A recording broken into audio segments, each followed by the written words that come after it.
irmãos, nós hoje vamos iniciar nossos estudos. Antes, eu gostaria que nós orássemos, né? Você olha, Josi, na direção, por favor, me vem. Amém. Pai amado, Deus de amor e misericórdia, graças te damos, Senhor, porque mais uma vez nós estamos nessa classe para aprender do Senhor, Pai, para entender mais um pouquinho daquilo que é infinito, né? Sua palavra ela não tem limite. Geração em geração, Pai, ela vai estar fazendo o mover daquilo que o Senhor quer para nossas vidas. Esse é o tempo que o Senhor nos dá nessa manhã para aprender mais do Senhor. Nós te agradecemos pela vida, pelo futuro da vida, nós te agradecemos pela Igreja Batista de Asópolis, nós te agradecemos, Senhor, nesse momento pela vida de Pinho, o Senhor se dispôs a estudar, se debruçar sobre o assunto e vai passar, Pai, aquilo que o Senhor deu ao coração dela. Dá para ela tranquilidade, paz e principalmente sabedoria do teu coração. E seja o Senhor falando através dela. Nós precisamos tanto disso, Senhor, da verdadeira, genuína alimento do teu coração, Pai, da tua vontade. Nos alimenta nessa manhã, em nome de Jesus. Amém. Amém. Irmão, como nós sabemos, vocês sabem, essa escola bíblica, ela está estudando o livro de João. Foi dada a apresentação geral, a semana passada o irmão falou sobre o capítulo 1, e essa semana nós vamos estudar o capítulo 2, são dois, as primeiras ações do ministério de Jesus. Quem está aí com João 2,11, por favor. Jesus principiou assim os seus sinais em Caná, da Galiléia, e manifestou a sua glória, e os seus discípulos creram nele. Segura aí que a gente ainda vai reler isso, viu, irmão? Então, nós observamos que no Evangelho de João, ele ressalta a divindade de Jesus. Ele é que chama Jesus como um filho de Deus, Jesus como divino, o verdadeiro filho. Ele é o Messias prometido. Isso é uma das bases desse Evangelho, João ressaltando quem é Jesus. E ele é o Messias prometido. E o ponto do texto é mostrar a glória de Deus, ele mostra aí a glória de Deus através da vida de Jesus. A glória de Cristo, seu zelo pela casa do Pai, a gente vai ver aí na sequência da leitura, e seu conhecimento da raça humana, ou seja, a sua onisciência. No que nós não conhecemos, Deus é dizer, eu conheço a irmã ali, eu conheço o superficial, mas Deus ele tem todo o conhecimento, não só do mundo, mas também da raça humana, dos nossos sentimentos. Às vezes a gente está ali, vivendo aquela vida, uma vida que aos olhos humanos, uma vida perfeita, mas Deus sabe o que está lá dentro. Então ele também aqui, nesse estudo, nesse Evangelho, ele mostra esse conhecimento, que ninguém engana a Deus, certo, irmãos? E ele usa os milagres, ele usa um nome diferente dos milagres, ele chama de sinais. Sinais utilizados pelo mestre significa um pedaço do todo. Quando a gente viu ali tudo aquilo que Jesus fez e faz, ali é um vislumbre. A gente não sente uma satisfação quando a gente vê aquele milagre, né, irmã Josi? Você mesmo vai presenciar esse milagre na sua família, a família dela praticamente toda, só falta um que já está na chamada, entendeu? Já está o próximo, então ela vai ter essa satisfação que eu disse a ela, olha irmã, diga os meninos, viu, você que está entrando, os seus bisnetos, eu presenciei a vida toda descer as águas, obedecendo o Senhor. Então essa satisfação que você está sentindo agora, irmã, nós vamos sentir no reino, essa satisfação eterna, porque nós vamos estar com a presença do Senhor. Então esses sinais é um vislumbre, é um pedaço do todo. O que é o todo? O reino de Deus. É revelado o poder e a autoridade de Jesus. Nesse estudo nós vamos ver revelado o poder e a autoridade nas bodas de Caná e na purificação do templo. Quem está Salmo, né? 69:9. Pois o zelo da tua casa me devorou, e as minhas afrontas, os que te afrontam, caíram sobre mim. Então a gente vai ver na sequência do estudo essa passagem aqui, viu, gente? Que o zelo de Jesus pelas coisas do Pai vai culminar no quê? No ódio, o desprezo, a indiferença, o ciúme, entendeu? Dos judeus, principalmente dos religiosos, vai levar à morte de Jesus. Mas tudo isso está sob o controle de Deus, viu? Até esse sentimento que vai gerar as ações de Jesus, vai gerar nas pessoas, está tudo no controle de Deus. Da mesma forma na nossa vida. Tudo que acontece na vida do servo do Senhor, aparentemente parece tudo descontrolado, tudo desordenado. Mas o Senhor está no controle de todas as coisas. Com milagres das bodas de Canaã, veja bem como é, esses dois estudos que nós vamos fazer. Com o milagre das bodas de Caná, Jesus envia um recado às famílias. Nós vamos ver aí. Isso aí é um recado para as famílias. Ele diz: eu estou aqui. Me comunique, converse comigo. Fale o que a sua família precisa. Fale comigo. É o recado que ele manda, para que nós tenhamos atitude em relação às nossas famílias. Com a purificação do templo, Jesus envia recado aos religiosos. E consequentemente, a gente também, né? O recado vai ser dado, nós vamos ver. Não negociar a fé das pessoas. Vamos ver a seguir. Iniciando, nós vamos para as bodas de Caná. Deixa eu ler aqui, eu deixo separadinho aqui, eu vou ler. Bodas de Caná, João 2, de 1 a 11. 2, de 1 a 11. E ao terceiro dia, fizeram-se umas bodas em Caná da Galileia, e estava ali a mãe de Jesus. E foram também convidados Jesus e os seus discípulos para as bodas. E, faltando o vinho, a mãe de Jesus lhe disse: não tem vinho. Disse-lhe Jesus: mulher, que tenho eu contigo? Ainda não é chegada a minha hora. Sua mãe disse aos empregados: fazei tudo o que ele vos disser. E estava ali posta 6 talhas de pedra para a purificação dos judeus, e em cada uma cabiam 2 ou 3 bedeiras. Disse-lhe Jesus: enchei de água essas talhas, e encheram-nos até em cima.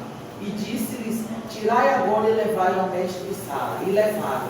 E logo que o mestre de sala provou a água feita vinho, não sabendo de onde viera, se bem que sabiam os empregados que tinham tirado a água, chamou o mestre de sala ao esposo e disse-lhe: todo homem põe primeiro vinho bom, e quando já tem bebido bem, então o inferior, mas tu guardaste até agora o bom vinho. Jesus principiou assim os seus sinais em Caná da Galileia e manifestou a sua glória, e os seus discípulos creram nele. Então, ó gente, aqui nós vemos Jesus apresenta o cenário de um casamento. Jesus, Maria e os discípulos foram convidados. João 2, de 1 a 2. Quem lê aí, por favor? De 1 a 2. Página 8, de 1 a 2. Ao terceiro dia, fizeram-se umas bodas em Caná da Galileia. E estava ali a mãe de Jesus. Foram também convidados Jesus e seus discípulos para as bodas. Então, ó gente, os estudiosos dizem que esse pessoal devia ser uma pessoa familiar, uma pessoa muito chegada, porque a gente vê ali, ó, a desenvoltura de Maria ali, ela ali participando da festa. Se ela fosse uma mera convidada, ela não ia ter ciência de que o vinho acabou, né, gente? O vinho, porque naquela época as festas duravam semanas. Você já pensou? Era muito dinheiro, tinha que se gastar, e esse povo comendo e bebendo vinho. Eram semanas, você já pensou? Era coisa. Então, Jesus, Maria e os discípulos foram convidados para essa festa.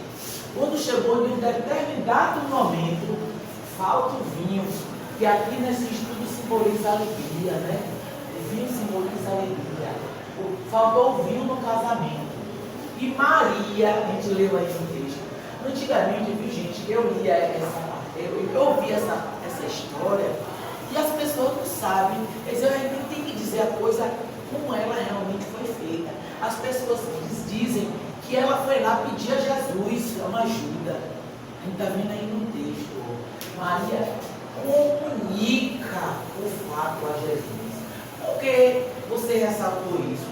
Entra aí com João 2,3. E foi também convidado Jesus e seus discípulos para as bodas. E faltando vinho, a mãe de Jesus lhe disse: não tem vinho. 2, 3. 2, 3, né? Versículo 3. 3, não. Versículo 3, 2, 3. Olha o seu. E faltando vinho, Quem a mãe chega de tarde Jesus pode lhe disse: entrar. não tem vinho. Licença. Ah, 2, 3, é. É esse daí. Então, faltou o vinho. Maria detectou o problema. Aí tanto que pessoas usam muito essa passagem para dizer que é assim, ó. Pede à mãe que o filho atende. Então aí a gente fala o quê? Aqui o que é que a palavra está falando. Maria se dirigiu a ele e disse: filho, acabou o filho. Ela comunicou só a ele. E a gente vê também a resposta dele: mulher, que teu eu com isso ainda não é chegada a minha hora. E esse detalhe dessa passagem também, vou abrir um parêntese, que a gente pensa assim: meu Deus, como é que ele se dirige assim a uma mulher? Aí eu fui estudar. Você vê que em todas as passagens ele se dirige assim a mulher do cântaro, né? Mas diz que essa palavra mulher, lá antigamente, era como se dissesse senhora, entendeu? Não é uma atitude desrespeitosa. Não choca quando a gente vê ele falando mulher. E também estudando, eu vi que os estudiosos falam que quando ele disse assim, não é chegada a minha hora, talvez não fosse a hora ali agora, naquela hora. Mas a gente vê que depois ele vai, não é isso? Então, o que a gente vê aí é que Maria nos dá uma lição aí. E as pessoas querem transformar Maria, é outro parêntese que eu abro, em uma mulher, em uma santa milagreira. Maria é uma mulher santa, como todos nós que fazemos a vontade de Deus. Maria apenas foi uma mulher. Eu desenho isso para meus alunos, viu? Ó, Deus olhou aqui na terra toda, ficou procurando quem levaria o filho dele na barriga. Ele ia escolher qualquer uma? Não. Então, olha que mulher agraciada, que ela fala, eu sou agraciada. Ela é uma mulher para ser respeitada, ela é uma mulher para ser honrada, mas ela não é santa, ela não faz milagre. Ninguém tem que pedir nada a ela, para ela, que para o filho atender. Que o povo usa essa passagem para isso. Ela não pediu nada a Jesus, ela comunicou a ele, nos dando essa alerta, que nós precisamos comunicar a Jesus. O povo tem conversado muito. Ah, porque fulano é minha amiga íntima. Tenham cuidado, é Jesus. Olha o que Maria faz aí. Então o que é que aconteceu? Deus olhou na face da terra, só tinha ela. Ela foi a única mulher na face da terra que aquela frase que a gente usa, teve o rei na barriga. Nenhuma outra mulher, até hoje, ela é a única que teve um rei na barriga. Ah, mas e a mãe do rei Charles? Charles não nasceu rei, ele nasceu príncipe. Ele nasceu com pretensão a ser rei. Quantos são filhos, primogênito do rei? Morre. Não sei se foi a rainha Vitória que o filho dela, o primeiro, faleceu. Então, esse daí não seria rei? Não seria rei? Nasce com pretensão a reis. E abro outro parêntese: Jesus é o único menino rei, bebê rei. Ele é o rei bebê, porque ele já nasceu rei e ninguém muda. Porque esses que nasceram, eles têm pretensão. Eles são assim o primogênito, que é o rei, mas quantos morreram? Então ele olhou na face da terra e disse: é ela é essa. Mas ninguém precisa pedir nada a ela para que o filho atenda. Vamos ao filho diretamente, é ele, entendeu? Então Maria que nos dá essa lição. Ela foi lá e comunicou a quem pode resolver o problema. Ela sabia, porque eu estava lendo, eu já tinha visto isso, mas eu fui comprovar. Quando Jesus, com 12 anos, se perdeu, que eles vão anualmente em Jerusalém adorar. Jesus era pequeno. Então eu creio que aquelas caravanas, né? Tudo vizinho, amigo, e Jesus estava, Maria e José nesse povo, foram subir a Jerusalém para adorar. E Jesus se perdeu. Quando encontraram Jesus, Maria e José disseram, filho, Maria falou, filho, onde você estava? Eu e seu pai estávamos preocupados. Aí ele disse, eu estava cuidando das coisas de meu pai. Aí lá na passagem diz que Maria via tudo isso e se calava. Se calava por quê? Porque o coraçãozinho dela diz assim, já vai começar. E quando ela viu aí, essa situação, faltou vinho. Ela não foi nada, pedir nada a ele, não. Ela só comunicou. E nós precisamos fazer isso. Todas as faltas, todos os apertos, todas as dúvidas, comunicar a Jesus. Quando eu estava revendo o vídeo, você está falando de Maria agora, né? Que Deus tem seus propósitos. Só que Ele nos usa como meio para alcançar o seu propósito, os seus propósitos. Israel foi a nação que Deus escolheu para que Jesus viesse. Maria foi a mulher que Deus escolheu para que Jesus nascesse na forma humana. Então ela foi o meio para Deus alcançar o seu propósito. Você aqui é o meio que Deus está usando para nos edificar, para conduzir essa lição. Você meditou, você trouxe a lição para compartilhar conosco aquilo que Deus falou no teu coração. E você é um meio para que Deus alcance esse propósito em nossa vida. Como é tremendo quando a gente entende isso. Que nós somos meios do Senhor, canais do Senhor, instrumentos do Senhor, vasos na mão do Senhor, para Ele alcançar os propósitos. Nós não estamos aqui para enfeitar a igreja. O reino, ele precisa crescer. E é responsabilidade nossa que esse reino cresça. Então, aí foi a sabedoria de Maria, que disse a sabedoria não é só de Maria não, dos Josés também. Eu falo Maria por causa do texto. Siga a palavra, João 2,5. Sua mãe disse aos serventes, fazei tudo quanto ele vos disser. Olha a palavra. Fazer tudo o que sair da boca dele, tudo que sair da boca dele, viu? Tudo que sair da boca de Jesus, fazer. E tudo que sai da boca de Jesus não está aqui? Não está aqui, gente? Tudo que sai da boca de Jesus. Aí foi que ela falou ali, siga a palavra. Isso aqui está dizendo aqui a gente, siga a palavra. As pessoas estão fazendo adaptações. Eu estava lendo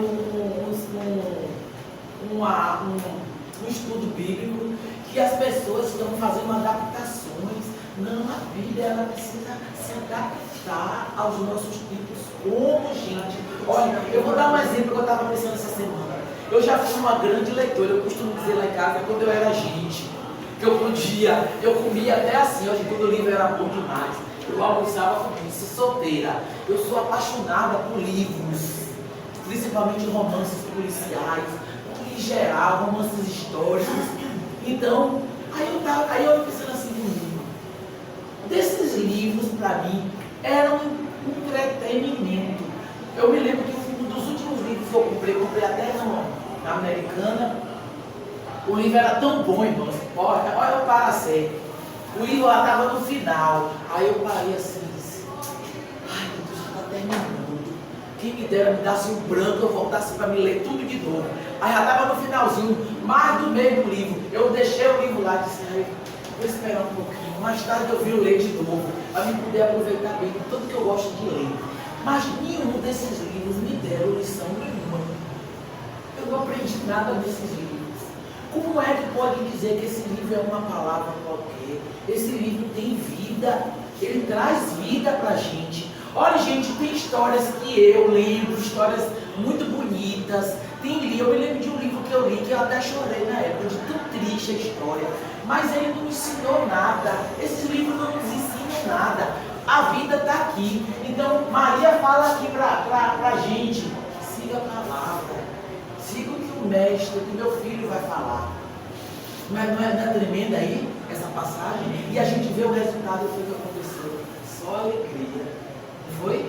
O vinho eu fui estudar essas 6 metretas, ou essas 6 tralhas. cada uma tinha mais ou menos 100 litros de vinho. Então foram 600 litros de vinho. Entendeu? É muita coisa, né, gente? É coisa. Então, é isso. Ele tem para nos dar em abundância. Mas eu quero ressaltar que não são coisas materiais. Ele nos tem para nos dar a paz que a gente tanto almeja. Às vezes as pessoas colocam a sua paz no dinheiro, colocam a sua paz na sua posição social. Não estou dizendo que isso não é bom a gente trabalhar, desfrutar do que nós temos, mas a gente precisa ter muito cuidado, porque eu conheço uma pessoa que aos olhos humanos ela parece que ela tem tudo, mas essa pessoa, ela só dorme com remédio, e tem crise de ansiedade. Então, o dinheiro dela pode comprar essa paz?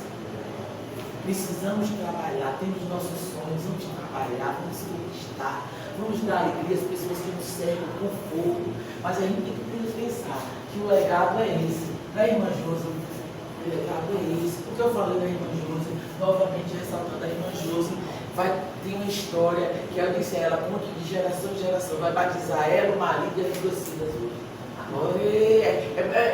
É festa, eu sou irmã. batizada, no caso, os 3 são batizados. Os 3, não, irmã 3, de uma cajadada só. Me desculpe a expressão chula. De uma cajadada só, vai matar 3 coelhinhos. Descobre dela, que a metade dela está sendo batizada, então a outra metade tem que ir junto. É mesmo, irmã. Então, são essas vitórias. Tá certo.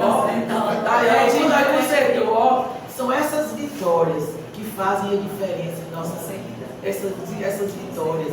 Minha filha participou do encontro de casais agora. Aí, eu estou tão cansada. Eu disse, minha filha, o encontro de casais, que foi isso que Deus usou para que eu o conhecesse. Ele não pode usar outras coisas. Foi um divisor de águas na minha vida e vai ser na sua. Aí eu botei um recado pro meu genro. Eu botei a ele. Esse é o legado que eu deixo para você e para você passar para as outras gerações. Amém. Não é esse o legado que a gente tem para deixar? É esse o legado, amigo. É esse. Não existe. O mundo tem fantasias, ilusões. Vocês que são jovens, até a gente mesmo, velho, se encanta. Mas o legado é esse, é Jesus na vida, não tem outro, sem Ele não há vida, a pessoa só sobrevive. E nós temos essa responsabilidade. Sua mãe está aí, ó, do seu lado, você futuramente vai estar com os meninos aqui. Você também com os meninos aqui. E aí segue, a vida que segue, porque até 1000 gerações, ele garante, não sou eu não, até 1000 gerações depois de você vão estar com a mão do Senhor sobre. É uma promessa maravilhosa. Então, vamos ver o exemplo de Maria, que não faz milagre. Ela foi uma mulher agraciada, uma mulher abençoada, ela foi escolhida a dedo. Porque olha a atitude de Maria quando ela soube que o rei ela estava com o rei na barriga. Olhe, aí o anjo na mesma viagem disse a ela, sua prima Isabel está grávida. Se eu não me engano era 6 meses. Maria, que bom para minha prima. Agora eu vou ali no shopping preparar, porque rei tem que ser tudo digno de um rei. Foi isso que Maria fez? Pegou a trouxinha dela, que foi trouxinha mesmo naquela época, a trouxinha, e foi lá dar o resguardo, porque ela sabia que Isabel já era idosa. Isabel escondeu a gravidez de todo mundo, porque ficou com vergonha. Olha, a mulher velhinha, estéril. Foi lá e passou 3 meses com Isabel.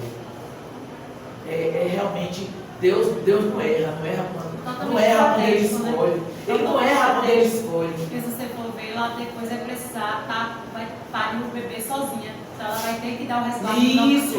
Isso diz que também que essa passagem aí, tudo Deus prepara. Por isso que eu digo, não se preocupe não, gente. Olha, esse negócio parece que a parede subindo o muro cada vez mais alto. Mas se você é serva mesmo, porque servo ou serva, tenha por certo que essa parede é necessária. Ó, Maria foi lá para aprender como é que faz o parto, lá direitinho, cuidou. Dizem os historiadores que ela saiu, o menino já tinha nascido. Deu resguardo a Isabel e tudo. E tudo indica que Maria era nova. Porque elas casavam novinha, 14 anos. Nova. É novinha, era Essa menina. faixa aí, entre 14 e 18 anos. Então, Deus, quando você aceitou Jesus, você é excluída. Ah, mas eu estou me limitando. Você é excluída. Para que homem mais limitado do que Paulo, do que Davi, lá um meninozinho cuidando de ovelha, só com uma violinha, esses cantorzinhos aí, só sabia cantar. Olha aí, entenderam? Ele chama e capacita. Cadê? Essa expressão que a gente fala, né? Você está com dentro na barriga. Só ela. A expressão que diz que você está egoísta, está poderoso, né? Está mandando, Isso, né? E na história, Maria com dentro na barriga era sinal de humildade, né? Sinal de né? Coisa de mansidão, né? Coisa totalmente oposto. Professor Valdemir aí. Professor, olha aí. Vamos ampliando nossos horizontes. Estou de olho. Foi o primeiro milagre registrado. Não mais a água, a antiga aliança, mas o sangue de Jesus que nos prende a Ele. Antes as bodas, a aliança era com a lei. Agora é com Jesus, as bodas é com a graça. Isso já, tudo que acontece na Bíblia já é apontando, né? Apontando para... Cadê? Deixa eu ver. Milagre destaca a preocupação e a generosidade de Jesus com as necessidades humanas. Demonstra autoridade e poder. E seus discípulos creram nele. João 2,11. Por favor, tentar. Jesus principiou assim os seus sinais em Caná da Galileia e manifestou a sua glória, e os seus discípulos creram nele. Que horas são, irmão? 9h39. Então eu vou ler esse pedacinho, 13 a 25 é pequeno. João 2, de 13 a 25. Estava próxima a Páscoa dos judeus e Jesus subiu a Jerusalém. E achou no templo os que vendiam bois e ovelhas e pombas e os cambiadores assentados.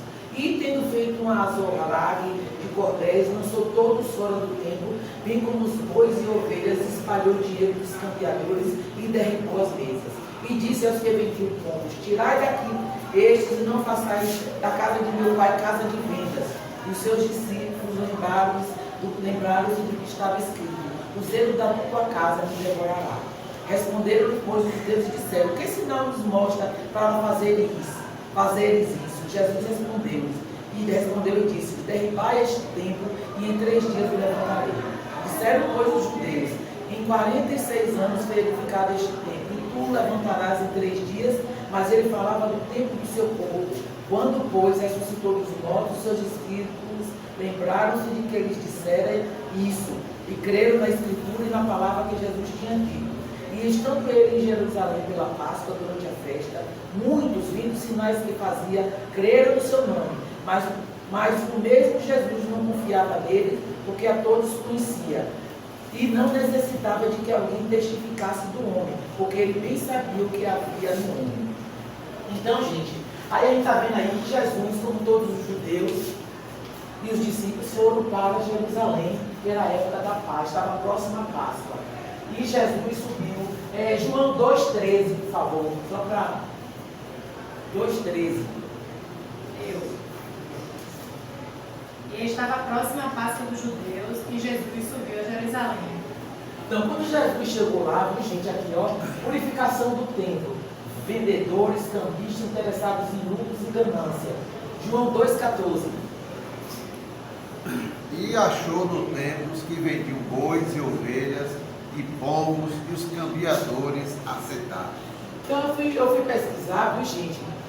Os estudiosos dizem que esse povo ficava ali com a conivência dos religiosos. Por quê? Porque eles também estavam lucrando com aquilo.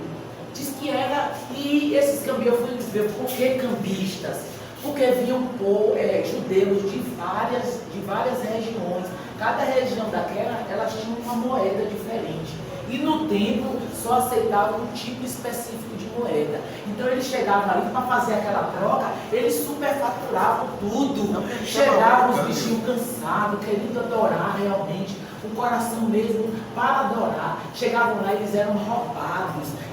Eles contaminavam a adoração do povo, que muitos deles que chegavam lá para adorar, eram roubados ali na frente, já chegavam com o coração amargurado, já a adoração ela era toda conflituosa, por conta desses cambistas, esses vendedores. Então, Jesus viu naquela situação, Jesus, então, não houve dúvida, ele expulsou a todos. Ele realmente se irou, ele teve aquele zelo pela casa do pai dele. Cadê? Pessoas estavam tendo lucros com a exploração do povo, injustiça. Isso que eram preços exorbitantes que eles cobravam por conta da situação. A pessoa era andando, não tinha carro, não tinha avião. Aquele povo chegava ali cansado, com o coração pronto para adorar. E os religiosos coniventes com toda aquela situação. Os estudiosos dizem que eles recebiam uma parte dele. Tinha a partezinha dele. Então, zelo pela minha casa me consumia. As 4 paredes da igreja têm valor. Outra coisa que eu estava vendo que é errado. Às vezes as pessoas querem vir com qualquer roupa. As pessoas ficam usando a casa de Deus até para exposição, né? Para se mostrar, vaidade. Gente, essas 4 paredes têm valor. Ela precisa se entender que quando a gente se reúne, a presença de Deus, ela é verdadeira, ela é mesmo verdadeira ali naquele lugar. Então, as 4 paredes, ela tem valor, pois são consagradas. Não é um lugar consagrado a Ele? Como é que a presença dele não está ali? A Deus para louvor e adoração do seu nome. João 2,17. 17:9. E os seus 17. E os seus discípulos lembraram-se do que está escrito: o zelo da tua casa me devorará. E a gente vai ver que pelo que eles fizeram ali, pelo que Jesus fez ali, a raiva dos religiosos, dos fariseus, o negócio só estava, o fermento só estava. É incrível que a gente vive um tempo onde a gente não pode falar determinadas coisas, porque falar que Jesus se irou a ponto de chegar e fazer o que fez, nem é pregado. Nem é pregado. Você não ouve pregação a respeito disso. Pois é. Porque foi algo real, consumiu ele, consumiu o Filho de Deus, o Deus eterno, foi consumido através de uma ação humana, que estava continuamente fazendo. Imagina ele derrubando tudo. Pois é. Imagina aí como foi isso. E ele fez. É algo que chamou a atenção dos Foi discípulos. canal de Deus para manifestar a indignação de Deus com aquilo que vinha Exatamente. acontecendo. Quando você termina o Velho Testamento, você termina com a restauração dos muros, a restauração do templo e o povo voltando, mas é um grupo pequeno, se presume 200, 300 mil pessoas, no máximo ali ao redor de Jerusalém, ao redor. Aí você passa 400 anos, Jesus encontra desse jeito.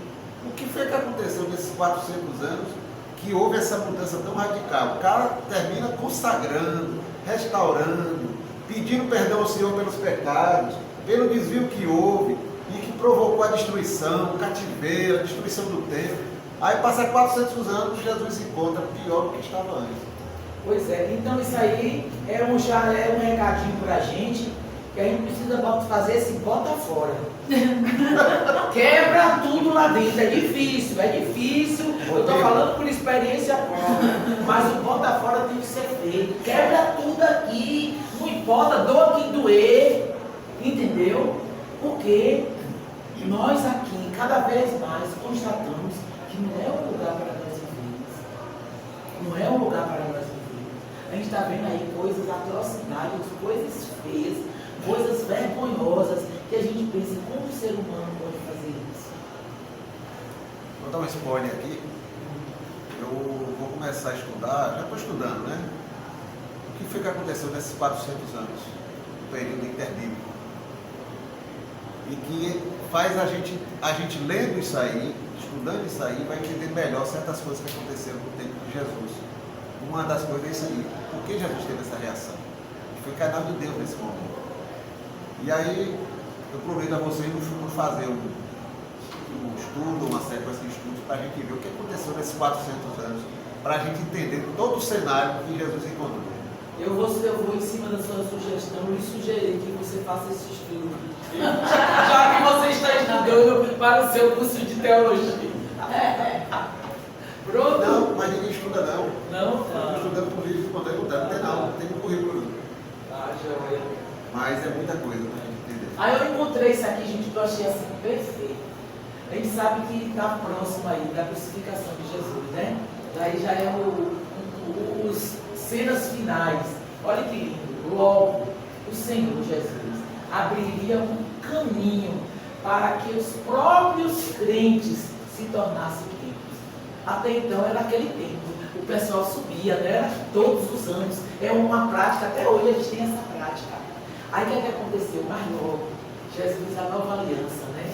Todos nós passamos agora a ser limpos também. Não só mais em Jerusalém, o lugar de adoração. É onde nós estivermos. Nós temos que ser adoradores. É lindo como você falou antes. Isso. Então, ele, com a morte, com a crucificação, um projeto de Deus perfeito e maravilhoso, concluído. Agora nós podemos. Aí tem aqui, ó, 1 Coríntios 6, 19. Ou não sabeis que o nosso corpo é o templo do Espírito Santo, que habita em vós, proveniente de Deus, e que não sois de vós mesmos, porque fostes comprados por bom preço.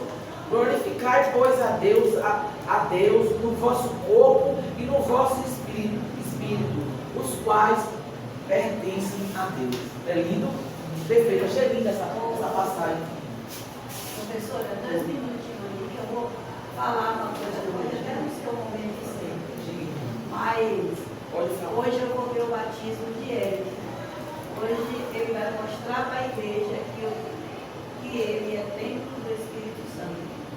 Eu conheci esse casal jovem quando nem sabia que tinha filho, quando trabalharam no cerimonial pela primeira vez. Lembre que nós somos azedos e nós estamos aqui para testemunhar do Senhor. Aí estava na igreja, logo que terminou o encontro, Eric foi chamado para recolher o dízimo. A pessoa colada junto de mim falou: rapaz, ele não é nem crente, não é que vai lá na frente. Aí eu disse: irmã, nós temos que lembrar que nós estamos aqui para acolher. Quem faz o milagre é o Espírito Santo. E hoje ele vai testemunhar, ele vai lá publicamente dizer que ele é templo do Espírito Santo. E eu creio que essa pessoa hoje vai estar lá para vir. Amém. Aqui, ó. Aqui o que aconteceu com o irmão Eric. A onisciência do Senhor. Ele tem todo o conhecimento, ele olha lá dentro. Se ele permitiu se ele botou no coração, porque eu creio que tudo é dirigido pelo Senhor, principalmente na casa que é consagrada a Ele. Se a quem estava lá dirigindo chamou o irmão Eric, foi por permissão do Senhor, pela onisciência dele. Ninguém ali tinha conhecimento de nada, talvez até esse que chamou. Ele não sabe nem porque ele chamou o Mas é irmão Eric, mas sabe que aquilo ali é a onisciência do Senhor. Ele tem o controle de todas as coisas. Foi dele, né? A glória dele, a glória dele. Com certeza. Glória só dele, só dele. Sim, gente. E como nós todos, o Jesus, ele foi, a todo momento, ele foi criticado, foi questionado. Aí chega um determinado momento que os discípulos perguntam a ele. Os que estavam acompanhando a ele. Depois que ele expulsou o povo do templo, aí perguntou a ele: com que autoridade você faz isso? Olha que ousadia, né? Aí nós temos aqui João 2,19. Jesus respondeu e disse-lhes: derrubarei este templo e em 3 dias o levantarei. Aí eles pensaram que Jesus estava falando do templo físico, né? Aquele templo, como o irmão falou, 400 anos, depois reformou. Inclusive nessa época aí, o templo estava um brinco. que Herodes querendo calar a boca dos religiosos, né? Porque o povo, e se os religiosos tivessem realmente vestido a camisa da palavra e tudo mais, não ficaria daquele jeito, Roma ali. Mas não foi essa a realidade. Para fazer um cala-boca dos religiosos, que ele investiu muito dinheiro, né? Eles estavam pensando, 46 anos não foi a reforma, não foi, começou e culminou ali. Então o que é que acontece? Ele está pensando que Jesus estava falando, Jesus estava falando do tempo maior, né? Que em 3 dias ele seria derrubado e depois ele levantaria, que é o próprio Jesus. O tempo do qual Jesus se referia era o seu corpo. João 2, 20 e 21. Disseram, pois, os judeus: em 46 anos foi edificado este templo, e tu o levantarás em 3 dias? Mas ele falando do tempo do seu corpo. Quando da ressurreição de Jesus, os discípulos lembraram e creram na Escritura e na palavra de Jesus. Quando Jesus lá na frente foi crucificado, ele lembraram dessa passagem. Que Jesus falou que em 3 dias, quando ele ressuscitou, né? Esse templo seria derrubado. João 2, 22, por favor. Quando, pois, ressuscitou dos mortos, os seus discípulos lembraram-se de que lhes dissera isto, e creram na Escritura e na palavra que Jesus tinha dito. As multidões, vendo os sinais, creram nele, mas Jesus não confiava neles. As multidões ali, tudo lá, né? O povo maravilhado. Tanto que a gente vê que Jesus, ele passou o tempo todo cercado por multidões, os discípulos e as multidões. Mas a gente vê que no final só ficaram os 12, né? Que tem uma passagem que eu acho linda. Que Jesus, o povo começou a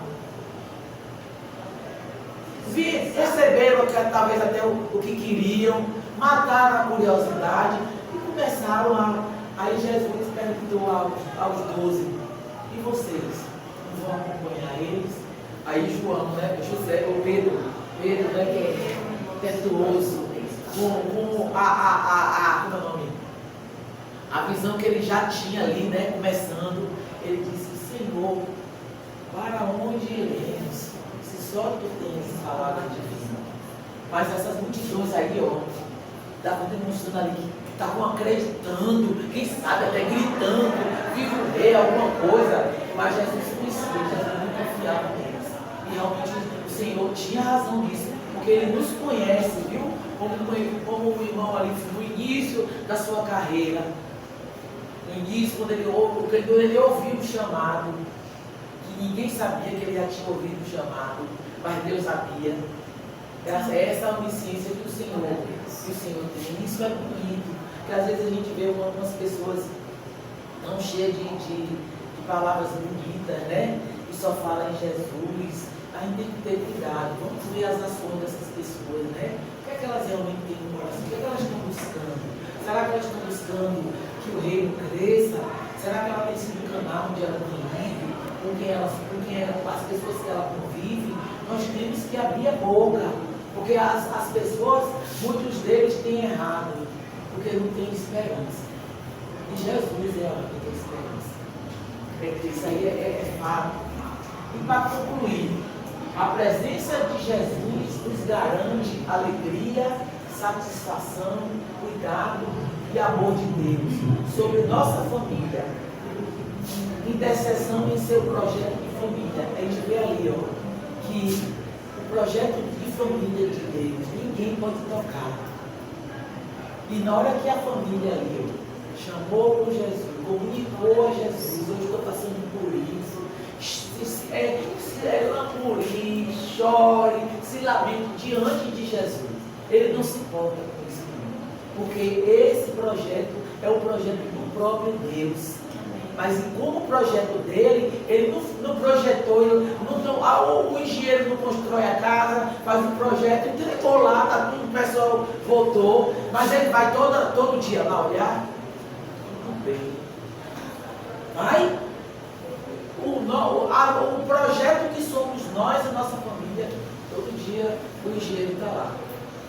Todo dia, é mole? toda a estrutura, ele conhece e ele sabe o que precisa. Não é assim? O engenheiro não vai lá todo dia olhar nada. A ponte.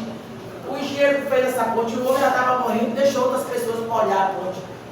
Que fez essas pontes aqui, tá bom. Não existe isso. Ele estudou, ele calculou, entregou, pronto. Não é isso? Então a gente tem que saber que não somos uma criação assim solta. Que nós temos dono. Nós temos um Senhor. E esse Senhor agora é nosso Pai. Temos intimidade. Nós podemos chegar até Ele. Jesus nos conhece, quer estar ao nosso lado, para que sejamos vitoriosos e nossa fé fortalecida.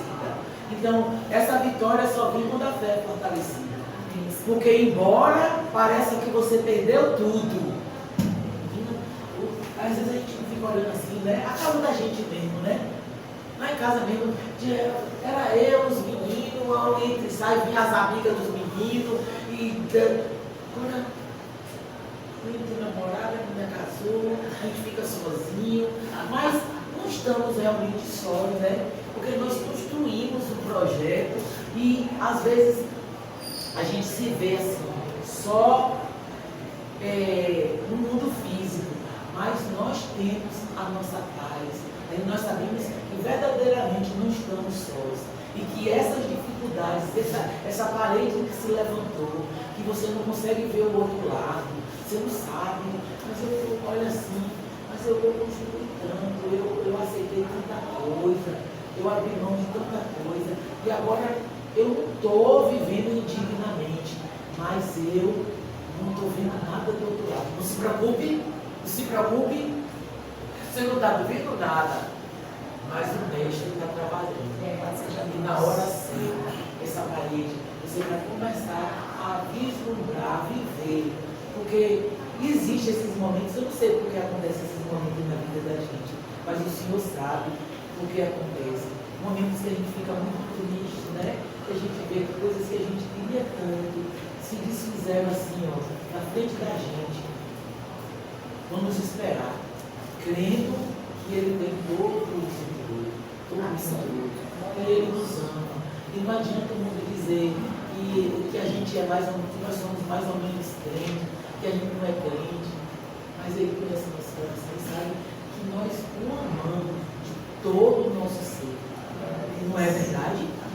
Embora às vezes façamos coisas erradas e temos pensamentos errados, mas Ele sabe que nós o amamos verdadeiramente. Somos humanos. Ele veio, por isso que Ele veio com esse corpo aqui. Porque não é fácil, esse corpo nos condena. Tem que lembrar, não é, irmão? 139. Vê se há em mim algum caminho que eu repetir aqui. Eu lembro logo disso. E vou pedindo, porque as coisas é difíceis. Você vê uma coisa aí que você. E às vezes a gente pega até em pensamento, porque a gente repreende aquilo ali sem falar, mas está condenando aí. Isso é pecado. Mas aí Deus sabe que a gente teve aquele pensamento, porque nós somos humanos. Mas aquele pensamento, ele não faz morada na nossa cabeça. A gente não permite. Aquele sentimento que você teve com aquela pessoa, ele não faz morada na sua cabeça. Porque o próprio Espírito Santo te habita em nós, né? Então, quando o próprio Espírito, que é o Deus Todo-Poderoso, habita em nós e faz morada, Ele não permite que a gente viva do mesmo jeito que o mundo está. Porque Ele limpa a casa, Ele arruma, organiza. E quando Ele arruma e organiza, Ele vai quebrar algumas coisas. Ele vai lançar algumas coisas. Ele vai fazer aquele quebra-quebra que Jesus fez ali. Gente, e não é fácil. Ó, quando começa o quebra-quebra aqui, não é fácil não. Porque a gente não entende, não é, gente? Porque é muito difícil a gente ver assim que os projetos humanos não são nada. Temos que esperar e esperar que o projeto de Deus se concretize, se materialize em nossa vida, né? Mas que Ele já está pronto, tá? Porque Deus é assim, Ele é organizadíssimo. A importância da reverência no espaço sagrado, tiramos lição daí. E serve de crítica ao materialismo, que contamina a adoração verdadeira. A gente está vendo aí, né? Tem que ter pessoas, os líderes, estão com exageros, a gente vê exageros na casa de Deus. Nada aqui existe aqui na Bíblia, então as pessoas estão se beneficiando, não só benefícios materiais, mas também aquela pose. Aí eu vi uma pregação e eu fiquei imaginando, Jesus, como foi que Jesus fez? Eu falei, a Maria falou, ouça o que ele vai falar. Olha para ele, enche as calhas de água. Aí Jesus não fez assim. Gente, atenção, faltou vinho, gente, pega aí umas calhas de água. Vocês não veem agora a grandeza de meu Pai. Ele não fez Isso aqui a gente vê hoje, líderes fazendo essas coisas, né? Brincando com a fé das pessoas. Quantas pessoas foram aceitaram Jesus baseado nessas promessas materiais? Não conseguiram nada, hoje não aí, sendo pedra de tropeço para outras pessoas. Então, a gente vê o exemplo de Jesus. Ele, em muitos momentos dos milagres dele, ele fez estardalhaço, aquela ostentação. Agora sempre foi para Deus, para quem deve ser glorificado, né? Isso é um exemplo para muitas lideranças aí. Mas as pessoas estão enlouquecidas. Estão com vaidades, né? Até o nome que o filme aí é Fogueira das Vaidades, né? Se transformou, né? Os púlpitos, os lugares de adoração. Quando o único nome que tem que ser glorificado e exaltado é Deus. Mas ainda está vendo as coisas diferentes. Então, esse estudo nos mostra o zelo do Senhor. E para concluir, zelo, isso aí é para mim e para todos nós. Zelo de todo o vosso coração, da casa do Senhor, desse templo aí, zele, na hora que você entrar, que vinha aqueles pensamentos, eu sei que tem coisas gritantes que a gente vê, né? Mas é como eu costumo dizer, a casa tem dono, viu?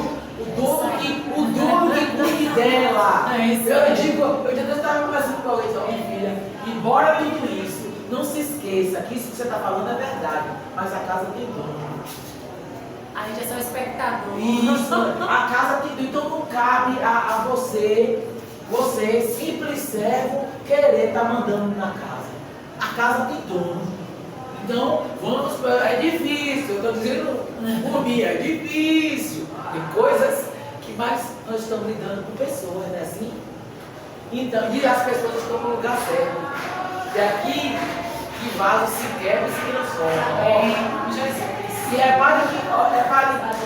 para zele de todo o nosso coração, dessa casa aqui, desse lugar, desse espaço consagrado à adoração. E zele também desse templo, que agora nós somos templo espiritual, que é o nosso corpo. Então, o zelo, esse zelo, isso que Jesus fez, é difícil a gente fazer. Mas com ele a gente faz. É isso que ele nos garante, né? Comigo, com o meu espírito que eu deixo aqui. Ele disse, eu vou, mas eu vou deixar. Sem mim nada podes fazer. Vou deixar. Aí, irmão Val, professor Val, faz o quebra-quebra, é o quebra, bota fora. Tem coisas que ele diz, mas eu gosto tanto. Aí você vai tirando assim.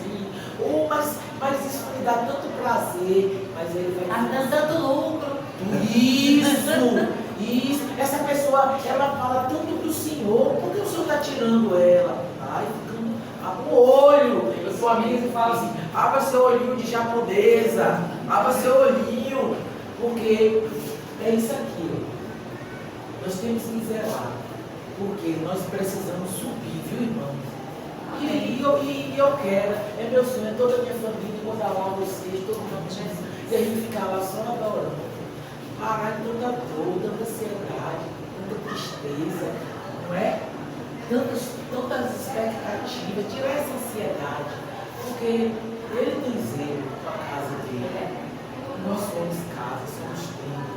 Então que nós possamos, assim como Maria, na hora difícil, comunicar a ele a dificuldade. Ele vai tomar providência. Ela não pediu nem nada, ela comunicou. Filho, acabou o vinho. Isabel fez até assim, acabou o vinho, mas ela já sabia que ela estava. E nós sabemos a quem nós estamos comunicando. Não é verdade? Ela sabia quem ela estava informando, a quem podia. Muitas vezes a gente fica falando coisas com pessoas que não tem nada a ver. Às vezes a gente fala até enganado, mas vamos parar com isso. E vamos zelar dessa casa. É difícil, nós estamos lidando com pessoas, mas que a gente tenha a nossa visão no trono. E que assim Deus nos ajude, irmãos. Porque é difícil limpar a casa. Limpar a casa é difícil. Irmãos, é difícil. Porque temos isso aqui que nos condena muito. E temos um mundo que nos atrai. O mundo nos atrai muito. Ô, Pico, é difícil me pagar porque a gente fica sujando essa vida. É horrível. Porque assim Deus nos ajude. Eu gostaria de pedir a irmã Dita, irmã, ora, que o Senhor nos ajude. Que a gente possa ter esse zelo que ele tem pela casa dele. E a campanha Antes de ir, que hora? começou, que a campanha começa quando? Não avisaram ainda não. Já vai ter o lançamento. Campanha de missões mundiais, de estaduais. Estaduais. Normalmente é agora, final de julho. O Evangelho de João, só para dar essa ênfase, né? O Evangelho de João estava em Éfeso. João já estava ali com seus 70, 80 anos, sendo pastor em Éfeso. E uma igreja fundada, uma comunidade cristã fundada por Paulo. E depois, anos depois, foi pastoreada por Timóteo. E agora está com João. João está explicando aos gregos, que ali a cultura era grega, em Éfeso, ao redor, quem era Jesus. Por que fizeram essa pergunta aí? Quem era Jesus? Mas por que perguntaram a João? Porque João andou com Jesus. João, quando começou a andar com Jesus, tinha seus 16, 17 anos, provavelmente. E foi ele o único que não foi martirizado. Deus tinha um propósito a realizar através da vida de João. Um deles foi o Apocalipse, que foi escrito na ilha de Patmos, o Evangelho, que foi escrito em Éfeso, e as 3 cartas de João também escritas em Éfeso. Então João estava explicando aos gregos quem era Jesus. O Evangelho de João é João escrevendo aos gregos quem era Jesus.